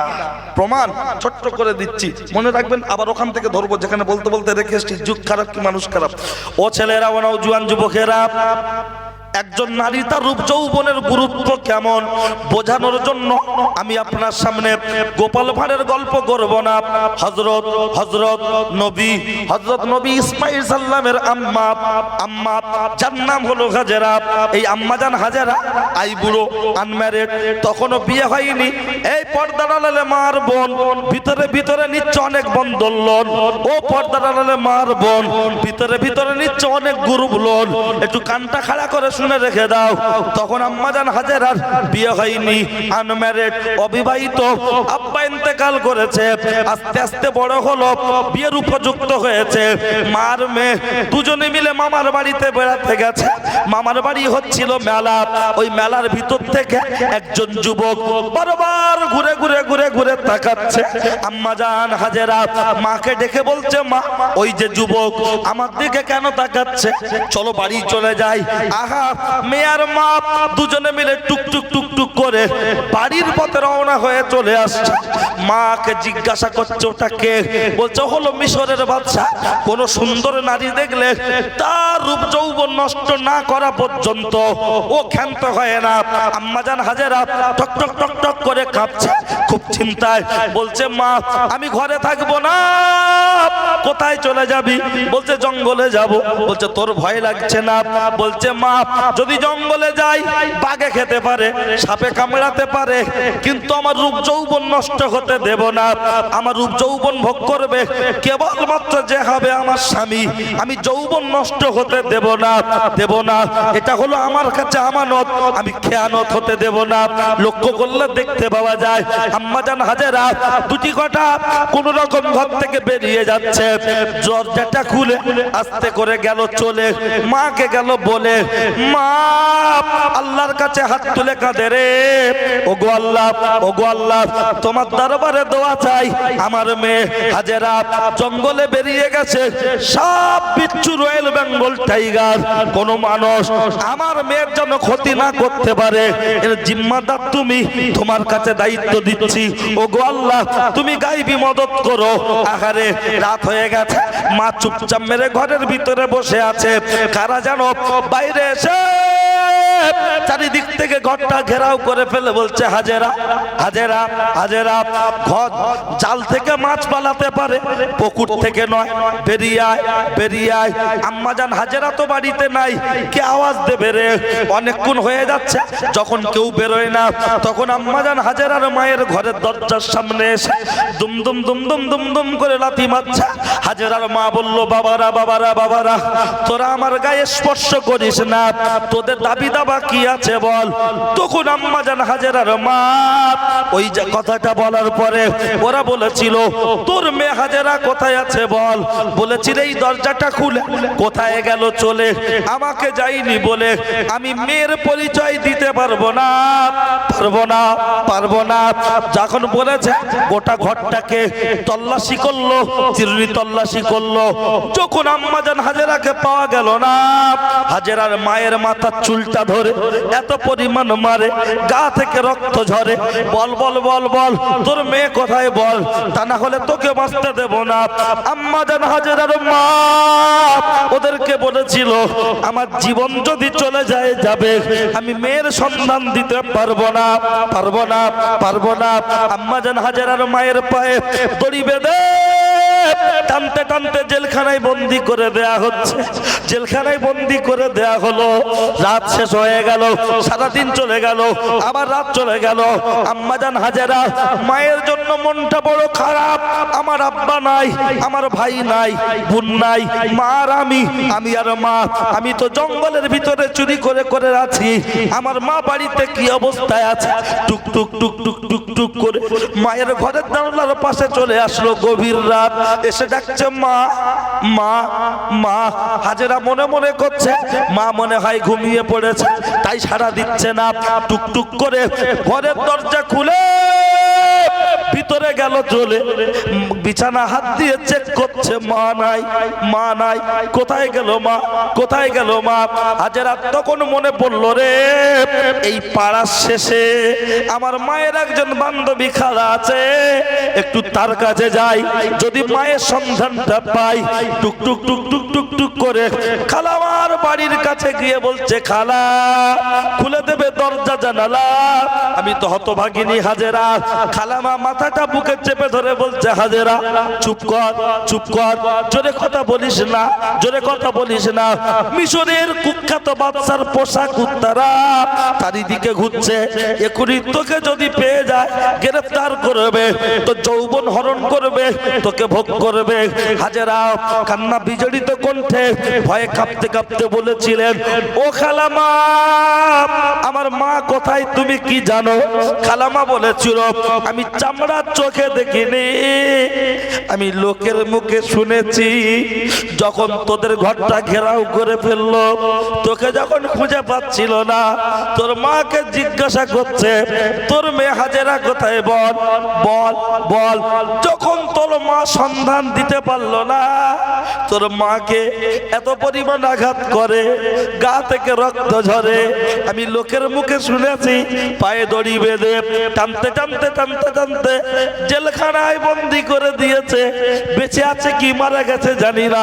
এই আম্মাজান হাজেরার মা, মায়ের কথা শুনে হাজেরা খুব কান্না বিজড়িত কণ্ঠে কাঁদতে কাঁদতে বলেছিল, খালা আমি বেরিয়ে চলে যাচ্ছি, আমার বাপ নাই, মা নাই, ভাই নাই, বোন নাই, এখন আমি হয়ে গেছি একা, চারদিকটা ফাঁকা, কাউকে পাই না দেখা, আমি বেরিয়ে যাচ্ছি। হাজেরা টুক টুক টুক টুক করে হাঁটতে হাঁটতে জঙ্গলের ভিতরে ঢুকে যায়। আপনার শরীরে ক্লান্তি, চোখে তন্দ্রা, পেটে ক্ষুধা, আর নড়ার মতো ক্ষমতা হচ্ছে না। বেশ খানিকটা জঙ্গলের ভিতরে গিয়ে একটি গাছের গায়ে হেলান দিয়ে চুপচাপ মেরে থাকতে থাকতে ঘুমিয়ে পড়েছে। স্বপ্নেই দেখতে পাচ্ছে বিশাল বড় সাগর, ওই সাগরে বিশাল বড় একটা নৌকা, তিনজন চেপে আছে, একজন হলো হাজেরা, আরেকজন আব্বা, আরেকজন মা, তিনজন চেপে আছি। বিশাল জোরে ঝড় এসেছে, নৌকাটা টলমল করছে। আব্বা পড়ে গেছে, মা উঠে নৌকার হাল ধরেছে, চোখটা খুলে দেখতে সর্বনাশ, সর্বনাশ। মিশরের বাদশার পোষা কুত্তারা তিন দিক থেকে ঘেরাও করে ফেলেছে, এক দুই তিন, তিন দিক থেকে ঘেরাও করে ফেলেছে। শুধু পিছন দিকটায় ফাঁকা, ওদিকে কেউ যাবে না কাকা। ওতে আছে সাগর, আছে হাঙর, আছে কুমির, সব আপনার ওদিকে কেউ যাবে না। হাজেরাকে লক্ষ্য করে বলছে, হাজেরা এবার কোথায় যাবি? চলে আয়, চলে আয়, চলে আয়। আম্মাজান হাজেরা চিৎকার দিয়ে বলেছিলেন, রে আমাকে নিয়ে তোরা কি করবি? বলছে, তোকে গ্রেফতার করব, বাদশা তোকে নিয়ে একটু ফুর্তি করবে, সামান্য অল্প টাইমের জন্য তোকে ছেড়ে দেবে। তখন লক্ষ্য করলে দেখতে পাওয়া যায় কিতাবের মধ্যে এসেছে, ও ছেলেরা, ও নওজোয়ান যুবকেরা, শুনে রেখে দেন, জেনে রেখে দেন। আম্মাজান হাজেরা চিৎকার দিয়ে বলেছিল, ও ছেলেরা শুনে রেখে দাও, জেনে রেখে দাও, শুনে রেখে দাও, আমার গায়ে তোমরা স্পর্শ যদি করতে চাও, তোমাদের স্পর্শ করার আগে প্রয়োজনে সাগরে ঝাঁপ দেবো, জীবন দেবো, কিন্তু আমার ইজ্জতে তোমাদের আঘাত করতে দেব না। একবার জুড়ে বলুন সুবহানাল্লাহ। যে আম্মাজান হাজেরার গায়ে হাত দিতে গেছে গ্রেফতার করার জন্য, আম্মাজান হাজেরার গায়ে হাত দেবে, দেবে কাছাকাছি, কাছাকাছি আম্মাজানের গায়ে হাত দেবে। হাজেরা আল্লাহকে স্মরণ করে সাগরের দিকে দিয়ে দিল ঝাঁপ, ঝাঁপ। যেই ঝাঁপ দিয়েছে, ঝাঁপ দেওয়ার সাথে সাথে কিতাবের মধ্যে এসেছে, এরা উপর থেকে দাঁড়িয়ে বলছে হাজেরা একটুখানি ইজ্জত দেওয়ার ভয়ে নিজের জীবনটাই শেষ করে দিলি, উঠে আয় উঠে আয় উঠে আয়। কিন্তু তত দূরে সরে যাচ্ছে চারিদিকে খবর পৌঁছে গেল রে হাজেরা বেঁচে নাই মারা গেছে। বলুন বলুন বলুন আম্মাজান হাজেরা নিজের রূপ যৌবনকে পবিত্র রাখার জন্য রিস্ক কম নিয়েছে না বেশি? আমাদের শালা শাড়ি কিনে দিচ্ছি আমি, টাকা আমার পড়বি তুই, দেখবো আমি, কিন্তু আমার দেখানোর আগে নিজে শাড়ি পরে ছবি তুলে ফেসবুকে দিয়ে বলছে আমাকে কেমন লাগছে বলে। লিপস্টিক আমার টাকায় কিনছে, আমি যদি বলেছি চুল ভালো করে বেঁধে একটু লিপস্টিকটা, চুপ করো, বুড়ো বয়সে ঢং করছে। যতক্ষণ ঘরে থাকবে গিন্নি দেখলে মনে হবে ওল্ড মডেলের প্লাটিনা গাড়ি পরে আছে, ছেঁড়া ব্লাউজ আর শাড়ি। আর যখন কুটুম বাড়ি যাচ্ছে বাবা মুখেতে মেকআপ, টোটোওয়ালা দিচ্ছে পিকআপ, কাঁধেতে ব্যাগ, বলছে আমি কি সুন্দর বাড়ির বউ, তোরা ঘুরে ঘুরে দেখ। আর হাতে এরকম একটা ছোট জিনিস থাকে, কি এটা? ভেন্টি ব্যাগ, ধ্যানাচি ব্যাগ, ধ্যানাচি ভেন্টি না, ওই ধ্যানাচি ব্যাগে দেখবেন এরকম খুললে একটা আয়না আছে। ও আল্লাহ, কেউ কেউ দেখছি মোবাইল নিয়ে হঠাৎ অটোয় টোটোয় বাসে ট্রেনে এরকম মোবাইলে সামনের ক্যামেরা, আবার কেউ কেউ দেখছি ব্যাগ খুলে ও বলছে ঠিক আছে কিনা দেখছে। রূপ যৌবন সাজে সজ্জিত করে রাস্তার লোক দেখবে, লজ্জা নেই শরম নেই। ঠিক আছে, আল্লাহ কি বলছিলাম খেয়াল করুন। মেয়েদের বিষয়ে আমি এমনি তো গাইনি স্পেশালিস্ট, বলার কারণ কি জানেন? একটা মেয়ের জন্য 4 জন জাহান্নামে যাবে, আমরা ছোট থেকে শুনে আসছি না, আসি না? তা 4 দিক দিয়ে যদি চেপে ধরা হয় ও কি আর ডিস্টার্ব করতে পারে? কিন্তু স্বামী ও তো 40,000 টাকার বিনিময়ে ও বিক্রি হয়েছে, 7,000 টাকার বিনিময়ে, ও তো মানে কিছু করার নেই। তাই বলেছি আদেশ করেন বউ গুরুজন, বউয়ের আদেশ না শুনলে দেখতে হবে বৃন্দাবন। বউ বলে আমি না, আর আমি বলি বউয়ের আদেশ শুনলে দেখতে হবে বৃন্দাবন। অত সহজ। চলুন কি বলছিলাম, আম্মাজান হাজেরা কোথায়? সাগরে, মনে আছে? মাঝখানে একটু গ্যাটিস দিলে তাহলে ওরা বুঝবে। কারণ কোন জায়গায় যখন কিছু বলা হয় দেখবেন হাড়োয়ায়, এই মাদারতলা মনে হচ্ছে, মাদারতলায় দেখবেন হাড়োয়া বলে তীর দেওয়া আছে না, মানে ওদিক চল যাও, গোপালপুর মানে এদিক। তা বক্তারা আমরা বক্তব্য করে তীরটা যদি বার না করি মানুষ বুঝবে কি? ওই জন্য আমি কখনো কখনো বলেছি, হয়তো আমার মুখে শুনেছেন, সেই বাঙালি দিল্লি কাজ করে, ঘনারসের ছেলে, বড়টা দিল্লি আছে, ছোট ভাইটা বাড়ি আছে। তা ফোন করে বলছে করছি আমার বন্ধু যাচ্ছে, তুই ঘনারস থেকে লে যাস স্টেশনে। তাই একটু হেউড়ো টাইপের, এ কলকাতায় যায় না, ক্লাস 2 পর্যন্ত পড়েছে।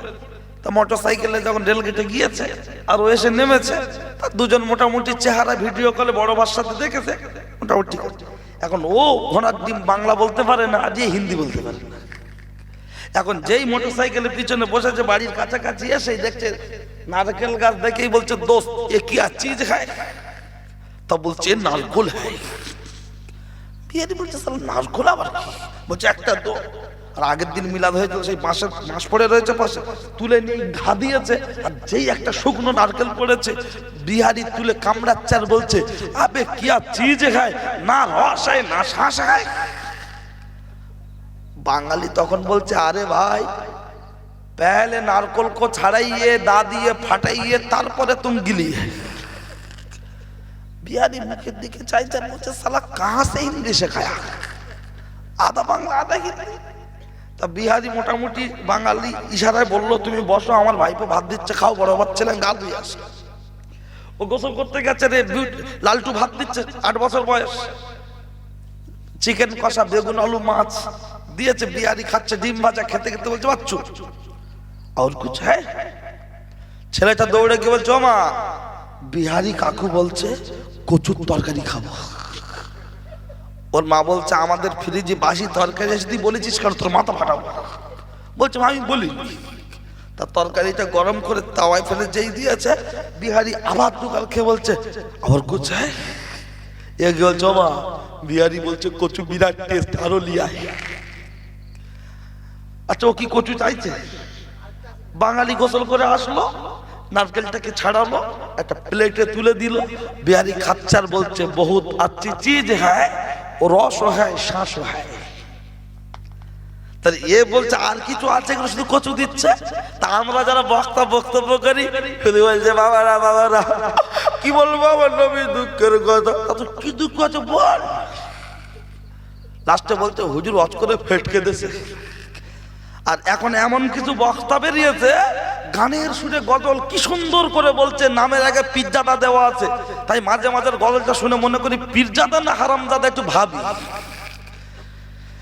যে এদিকে গানের সুরে গজল, গানের সুরে গজল নবিয়ানা মেম্বারে আসল ও তো থাকার কথা ছিল ফাংশনের স্টেজে, ও ভুল করে গোল জামা পরে দাদা হুজুরের বাগানে ঢুকে পড়েছে শুধুমাত্র লুটে খাওয়ার জন্য। সুতরাং গানের সুর যে সমস্ত বক্তারা বলছে গজল বলে মানুষকে মাথাতে চাইছে, ইবলিস তাদের মাথায় ভর করেছে। সুতরাং তাদেরকে সমাজ থেকে বয়কট করার দরকার আছে না নাই? সুতরাং গজল বলুক সেটা যেন হামদ হয়, নাতে রসুল হয়, কথা ঠিক কি না? সেটা যেন গানের সুর না হয়, আর আধুনিক গজল না। মনে থাকবে অন্তত যেই দেখবেন বলছে দু কলম লিখবেন একটা কাগজে, হুজুর বেশি গজল বলবেন না, গানের সুর দেবেন না, লিখে তুলে দেন, অন্য কিছু না। বা সবাইকে বলে দেবেন গানের সুরটা বন্ধ করে দিতে বলো, শেষ হয়ে যাবে।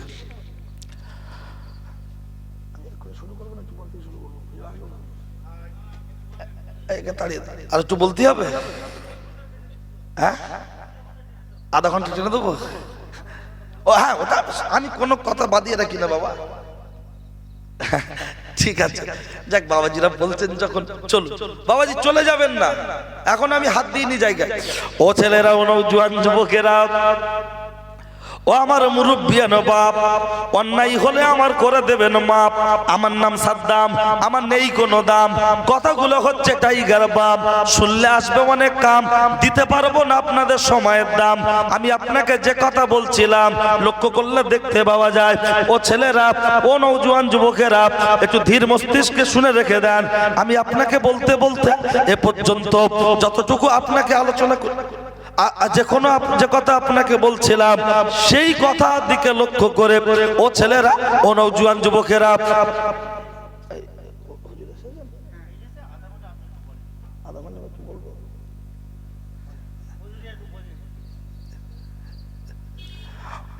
ও ছেলেরা, ও নওজোয়ান যুবকেরা, লক্ষ্য করলে দেখতে পাওয়া যায় আম্মাজান হাজেরা 2 দিন 5 দিন 10 দিন 12 দিন 15 দিন 17 দিন, আপনার 17 দিন পরে নদীতে জেলেরা যেমন জাল বসায় এমন জাল বসিয়েছে।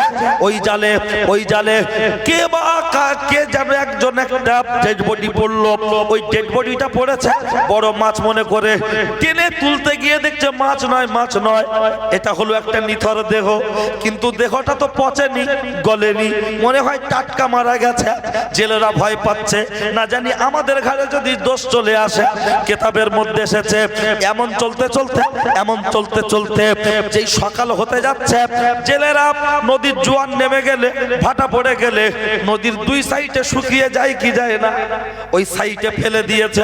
জানে যদি আমাদের ঘাড়ে দোষ হয় দরকার নেই, আমরা ফেলে দিয়ে যখন আগিয়ে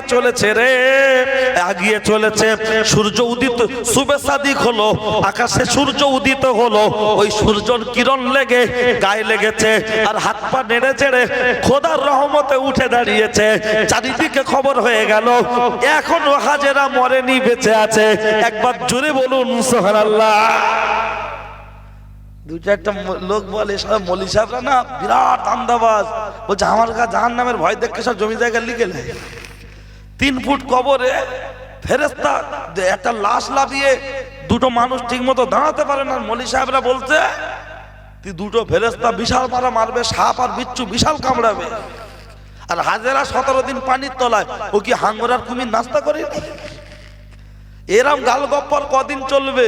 মৌলভী সাহেবরা এই কথা বলে কানে আসে আসে, কিন্তু শুনে রাখুন, প্রসেনজিৎ যখন 5 তলার ছাদ থেকে ঝাঁপ দিল, পুকুরে ডুব দিল, নায়িকার হাত ধরলো, দিল্লি মেলে উঠলো, 2 মিনিটের মধ্যে দিল্লি রাস্তায় আবার বিশাল অ্যাকশন। তাও চশমা দেখবেন ঠিক থাকে। কেউ কি বলে, ও কাকা উপর থেকে ঝাঁপ দিলে কি করে, পায়ে লাগে না তো? তখন বলছে ক্যামেরার কায়দাই আলাদা, দেখেছিস? আচ্ছা বলুন তো, ব্রিগেডের মাঠে মিটিং হয়, ইডেনের মাঠে খেলা হয়, আমরা এই ঘোড়া রস বলছি ঘোড়ায় বসে বসে দেখতে পাই না? আচ্ছা, ইডেনের মাঠের মতো কি আমাদের মোবাইলের সাইজ? ব্রিগেডের মাঠের মতো কি সাইজ? তাহলে ব্রিগেডের মাঠের 10 লাখ লোক, ইডেনের মাঠের 50,000 দর্শক, মোবাইলের জিও মোবাইলের 2 ইঞ্চি ডিসপ্লে, ভিভো OnePlus এ মোবাইলের যদি 5.5 ইঞ্চি 6 ইঞ্চি ডিসপ্লে যদি দেখা যায়, মোবাইলটা তৈরি করেছে মানুষ না ফেরেশতা? মানুষ। আর মানুষকে তৈরি করেছে আল্লাহ। তাহলে যে মানুষকে তৈরি করেছে আল্লাহ, সে যদি 6 ইঞ্চি ডিসপ্লের ভিতরে 10 লাখ লোক মানুষকে দেখাতে পারে, আবার সাইডে দেখবেন অ্যাড দেওয়া থাকে বিভিন্ন, তারপরও জায়গা ফাঁকা, আর সেই আল্লাহ ইচ্ছা করলে 17 দিন হাজেরাকে পানির তলায় রেখে আর 3 ফুট কবরে 99টা সাপ আর 2টো ফেরেশতা কেন, গোটা পৃথিবীটাকে ঢোকাতে পারেন কি পারেন না? আসলে যুক্তি দিলি না সহজ জিনিসও কঠিন মনে হয়। একটা ছেলে বলছে যে হুজুর, রাস্তায় একটা ডিম কুড়িয়ে পেয়েছি, তার ডিমটা তো হারাম হবে, যদি বেঁচে খৈনি কিনে খাই কেমন হবে? মনে মনে করছে মোল সাহেবরা যদি একটু ঘুরগে দেয়, অতটা সহজ? ও ছেলেরা, জোয়ান যুবকেরা, ও আমার মুরব্বিয়ান বাপ, আম্মাজান হাজেরা মুহূর্তের মধ্যে খবর হয়ে যাওয়ার পরে লক্ষ্য করলে দেখতে পাওয়া যায় চারিদিকে খবর হয়ে গেল, আম্মাজান হাজেরাকে গ্রেফতার করে ফেলা হলো। গ্রেফতার করে যখন জেলখানায় বন্দি করা হচ্ছে, আম্মাজান হাজেরাকে বলা হচ্ছে খাও। আম্মাজান হাজেরা বললেন আমি খাবো না। বললো কেন? বলছে না আমি খাবো না, তবে ও বুড়িমা আমার মা বেঁচে আছে কি মারা গেছে বলতে পারবে। বলছে আমি তো জানি না। বলছে একটু খবর নিয়ে দেখো, গত কিছুদিন আগে রাত্রে যে মেয়েটাকে জেলখানায় বন্দি করা হয়েছিল, সেটা হলো আমার মা, বেঁচে আছে কি একটু খবর নাও। খবর নিয়ে জানা গেল ওই মহিলাটা ইন্তেকাল করেছে, আর ইন্তেকালের আগে আল্লাহর কাছে ফরিয়াদ করেছেন, ওগো আল্লাহ, আমি হাজেরার মা জেলখানায় জীবন দিয়ে গেলাম, আমার মেয়ের ইজ্জত সম্মান তুমি হেফাজত করো। আয় আল্লাহ, এই কথাটা শোনার পরে এসে যখন হাজেরাকে বলছে, Hajera top top top top top top করে চোখ থেকে পানি পড়ছে আর আল্লাহর কাছে ফরিয়াদ করছে, ওগো আল্লাহ, আমার আব্বা বেঁচে নাই, মা বেঁচে নাই, মাও বেঁচে নাই, ভাই নাই, বোন নাই, আমি আমার মা ছিলাম, মাও চলে গেল, এখন আমার উপরে জুলুম করবে। ওগো আল্লাহ, আমি তোমার কাছে সাহায্য চাইছি, তুমি গায়বী মদদ দাও, তুমি গায়বী মদদ দাও। কিতাবের মধ্যে এসেছে আম্মাজান হাজেরা যখন ঘরের ভিতরে মিশরের বাদশা মদ খেয়ে ডলে ডলে হাজেরার ঘরের দিকে ঢুকতে চাইছে, হাজেরা চিৎকার দিয়ে বলেছিল, ওগো আল্লাহ, এই কুত্তাকে তুই সামলা, ওগো আল্লাহ, কুত্তাকে সামলা, ও আমার গায়ে হাত দিতে আসছে। মুহূর্তের মধ্যে আমার আল্লাহ সাধন যেই ঘরে ঢুকে হাজেরার সংস্পর্শে একটু বাকি আছে, 2টো চোখকে আমার আল্লাহ একেবারে অন্ধ করে দিয়েছে। পায়ের ধারে বসে পড়ে বলছে, হাজেরা, আমি বিরাট বড় ভুল করেছি, আজ থেকে তুই আমার মেয়ে আর আমি হব তোর বাপ। একবার জোরে বলুন সুবহানাল্লাহ। ঘটনা বলার উদ্দেশ্য নয়, শিক্ষা নিয়ে বিষয়টা। যেমন নারকেলের রসও পায়, শাঁসও পায়, শুধু ঘটনা শুনে লাভ হবে না, রসও নিতে হবে, শ্বাসও নিতে হবে। বলুন, আম্মাজান হাজেরা তার রূপ যৌবনকে সেভ করার জন্য সাগরে ঝাঁপ, জঙ্গলে রাত কাটানো, আর আমাদের মহিলারা রূপ যৌবন পরপুরুষকে ভোগ করার জন্য ফেসবুকে অ্যাড দিচ্ছে। বউ কি জাতীয় সম্পদ নাকি? দুইটা একটা মদ্দালক আছে বলছে মডার্ন হতে হবে, মডার্ন হতে হবে। ও ওই পাড়ার কেউ ধাক্কা দিলে ওটাও তো মডার্ন। বলছে না বেশি না হয়ে যায়। খবরদার, নারী হলো গুপ্তধন, তাকে ঢেকে রাখা প্রয়োজন। নারী হলো গুপ্তধন, তাকে ঢেকে রাখা প্রয়োজন। 10,000 টাকার মোবাইলের যদি দুরকম কভার লাগে, একটা স্ক্রিন গার্ড আর একটা পিছনে কি গো পিছন কভার, কেন বলছে পড়লে ভেঙে যাবে, আর এইভাবে বললে যা হয় উপরটা যাবে, পিডিএটা যাবে না। বলছো তাহলে 10,000 টাকার মোবাইল, 20,000 টাকার মোবাইলে যদি এত যত্ন নিতে হয়, 45 টাকা চিনির কেজি কৌটোর মধ্যে ঢোকাচ্ছে। বলছে দেখি সালা পিঁপড়ে কি করে যায়। তাহলে 45 টাকা চিনি পিঁপড়ে ঢুকে, মনে করেন 50,000, 50,000 পিঁপড়ে ঢুকে সব খায়, খাক পিঁপড়ে সব শেষ করে দিতে পারবে? তাহলে তাতে যদি ঢাকনা টাইট করে দিতে হয়, আর বাড়ির মেয়ে আর বউদের এমব্যাটারি করা চুড়িতে বোরখা পরিয়ে পর্দা আদায় হবে তো? সরকার হেলমেট পরাতে বলেছে, গাড়ি চালালে হেলমেট, হেলমেটের পিছনে দেখবেন ISI একটা লোগো থাকে, থাকে না যারা মোটরসাইকেল চালায় দেখবেন, ওই লোগো না থাকলে ওই হেলমেটের কোনো মূল্য নেই। সরকার যখন হেলমেট পরতে বলেছে, হেলমেটটা যদি কচু পাতার হয়, अगर बम्पर में गिर जाएगा तो सर को कौन मचाएगा? পর্দা করতে বলেছে, তা বলে যদি জলসার গেটের মতো ঝিকঝাক ঝিকঝাক ঝিকঝাক গোটা জায়গায় যদি পাথর থাকে, ও তো লোক মনে করে ঢোকার গেট। জলসা শুনতে ভালো লাগে, দিতে ভালো লাগে, কিন্তু কচি বসো বাবা, বসো চুপচাপ বসো। শুনতে ভালো লাগে, দিতে ভালো লাগে। আগেই বলেছিলাম হসপিটালে গেলেই রোগ সারে না, ঔষধ গিলতে হয়। বক্তা আলেম হুজুর ইমাম সাহেব তার বায়ান শুধু শুনলে হবে না, তাদের কথাগুলো ট্যাবলেট মনে করে যদি টাইম মেনটেন করে কাজে লাগানো যায়, ইনশাআল্লাহ আপনার রোগ সারতে বাধ্য। আর একটা কথা বলে আপাতত আমি ক্লোজ করব। কি কথা? যেটা ভেরি ভেরি ইম্পর্টেন্ট, সব জায়গায় বলি, আজ কদিন একটু বলা হয়নি, আজকে অন্তত একটু বলি। তাতে আমার বিরুদ্ধে তো এমনি মেয়েরা প্রতিদিন সাবরেশানি করছে, আর একটু করে করুক। ওই যে গ্রুপ লোন, আমি সাদ্দাম ওপেন চ্যালেঞ্জ করে বলছি, এটা হলো ইহুদিদের এজেন্ডা। কোনটা? এই যে পাড়ায় পাড়ায় যে মহিলাদেরকে যে করা, এটা হলো ইহুদিদের এজেন্ডা। যে সমস্ত মুসলিম ছেলেরা শরিয়ত সম্পর্কে জ্ঞান রাখে, ব্যাংকে চাকরি করে, তাদের সাথে একটু কথা বলবেন। যে এই যে এখন নাকি শুনছি বছরে একটা 400 টাকা, 500 টাকা না 600 টাকা এরকম নাকি একটা করে টাকা কাটবে বাধ্যতামূলক, ওই যারা আশা কর্মীর কাজ করে, যারা এই করে তাই করে। কি ব্যাপার বলেন? আসলে কি করতে চাইছে? যে এটা আবার বছরে এককালীন গিয়ে 50 বছরে মরে গেলে এত পাবে, 60 বছরে মরে গেলে এত পাবে, মানে কি ব্যাপার? এটা মৌলী সাহেব এসেছিল, সে গুছিয়ে ঠিক বলতে পারেন। তা তোমার কি মনে হয়?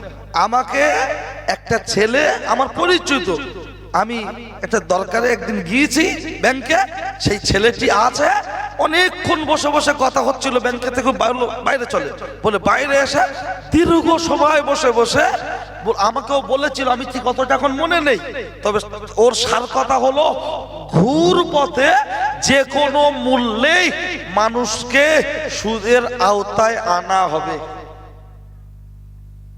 কেমন একটু বুঝেন না? আলুর খোলা এমনি কেউ খায় না, আর চপের ভিতরে দিলে আর কেউ বাদ দেয় না। দুটা লোক এমনি বলে সুগার খাবে না, আলু খাবে না, কিন্তু রোজার মাসে রোজা করার পর লোভ হয় কি হয় না? একটা সবারই, যে কোনো ব্যক্তি। এখন খানা বাড়ি আলু না ছিললি বলে বড্ড ছোট লোক, আর চপের ভিতরে যে আলুগুলো দিচ্ছ কিছু 1 নম্বর চন্দ্রমুখী বলে মনে হয়।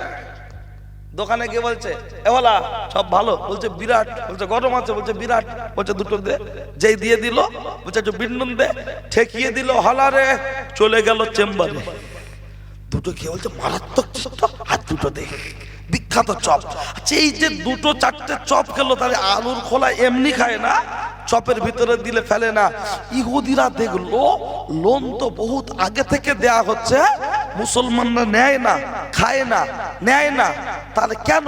ও ওদের ইসলাম নিষেধ করেছে, শরীয়তে নিষেধ আছে, তাই খায় না। তাহলে এক কাজ করা যাক, যদি আলুর চপের মতো যদি প্যাকিং করে দেওয়া যায়, হুজুর, পীর সাহেব, মলি সাহেব, মাওলানা কেউ বাদ যাবে না, সব আচ্ছা আচ্ছা করে গিলবে। হাজি সাহেব শ্বশুর সেও গিলবে, তার কারণ বেশি কিছু বলি তার বৌমা তো ঘর থেকে বার করে দেবে একদম। দেখুন, আর ইহুদিদের টার্গেট দুটো, যে মুসলমানরা ইমানি পাওয়ারটা এত সঞ্চয় করছে কোথা থেকে, ও ওদের এত পাওয়ার কোথায়, ওদের ইমান নামক যে ট্রান্সমিটার এখান থেকে সাপ্লাই দিচ্ছে। আগা এটাকে নষ্ট করতে গেলে উল্লেখযোগ্য দুটি জিনিস করতে হবে, অনেকগুলো আছে তার মধ্যে দুইটা। একটা হলো ওদের হারাম মাল খাইয়ে দাও, আর আরেকটা হলো বাড়ির মহিলাদেরকে পর্দা থেকে বার করে আনো। সাইকেলের টিউব টায়ারের ভিতরে থাকে, এখন টিউব যদি মনে মনে করে এতদিন বাইরে ভিতরে ছিলাম, এবার বাইরে যাব, টায়ারকে ভিতরে দেবো, ওই সাইকেল কখনো চাপা সম্ভব হবে? তা আমাদের বাচ্চারা ওরা টায়ার, আমাদের মায়েরা ছিল টিউব গার্ডে ছিল, আর আমাদেরকে এখন ঝামেলা এই এরা হয়ে গেছে টিউব, আমরা টায়ার। কিন্তু টিউব বলতে চাইছে এতদিন আমরা ভিতরে ছিলাম, তোমরা ভিতরে এসো, আমরা বাইরে যাব। টায়ার যত দুর্বল হয় টিউব তত ঘন ঘন পাংচার হয়। পুরুষ যত দুর্বল হচ্ছে ধর্ষণ তত বাড়ছে, পরকীয়া তত বাড়ছে। নিশ্চিত মাথায় ঢুকেছে? যেখানে আল্লাহর কোরআন বলছে আল্লাহুল বাইয়া ওয়া হারামার রিবা, তোমাদের জন্য ব্যবসাটা হলো হালাল, সুদটা হলো হারাম। সুদ খেলে যত রকমের গুনাহ হয়, তার মধ্যে এক প্রকার গুনাহ, ছেলে যদি আপন মায়ের সাথে জিনা করে যতটা গুনাহ হবে, একটা পরপুরুষের সাথে 36 বার জিনা করলে যতটা গুনাহ হবে, সুদ দেওয়া এবং নেওয়া অতটা পরিমাণ গুনাহ। আর ঘোমটার ভিতরে খ্যামটা নাচ করে সপ্তাহে একদিন করে গ্রুপের টাকা জমা দিচ্ছে, কি একবার হই হই হই হই চলছে, লজ্জা করে না? সাবধান, সাবধান। ডিটেলস বললাম না, সবাই শুনেছেন, শুনছেন, শুনবেন। সোশ্যাল মিডিয়াতে বিভিন্ন আলেমদের বক্তব্য শুনছেন, দেখছেন। সুদের বিষয় কারোর দ্বিমত নেই, সবাই বলছে হারাম। তারপরেও চেষ্টা করুন যতটুকু পারবেন অ্যাভয়েড করুন।